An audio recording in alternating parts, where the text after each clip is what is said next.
வணக்கம் கைஸ். 100 நாள் டிஸ்பிளினாக இருக்க போகிறேன் டிஎஸ்ஏ போட போகிறேன்னு ஆரம்பிச்சதில் இன்றைக்கி நாள் 12. வழக்கம் போல் காலையில் 6 மணிக்கு எந்திரிச்சிட்டேன்.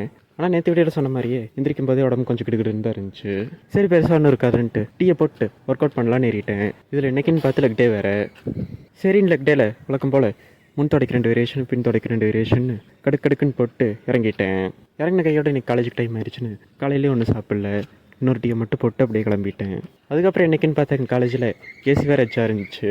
சரின்னு ரொம்ப கஷ்டப்பட்டு லீட் கோடில் டிஎஸ்ஐ மட்டும் போட்டுருந்தேன். நானும் 100 வரணும்னு பார்க்குறேன். இன்னும் அந்த 100 மட்டும் வரவே மாட்டேங்குது. அதுக்கப்புறம் சாயங்காலமாக காலேஜ்லேருந்து கிளம்புறப்பே உடம்பு ரொம்ப கிடுக்குன்னு ஒரு மாதிரி இருந்துச்சு. சரிப்பட்டு வராது, காய்ச்சல் தான் நினைக்க தெரிஞ்சிருச்சு.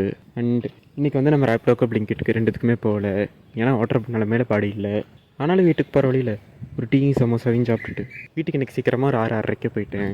அதுக்கப்புறம் நைட்டுக்கெலாம் ஒன்றும் சாப்பிடாம மருந்தை மட்டும் போட்டு நாளை முடிச்சுக்கிட்டேன். அவ்வளோதான். நாளைக்கு பார்ப்போம் கைஸ். பிஷுக்.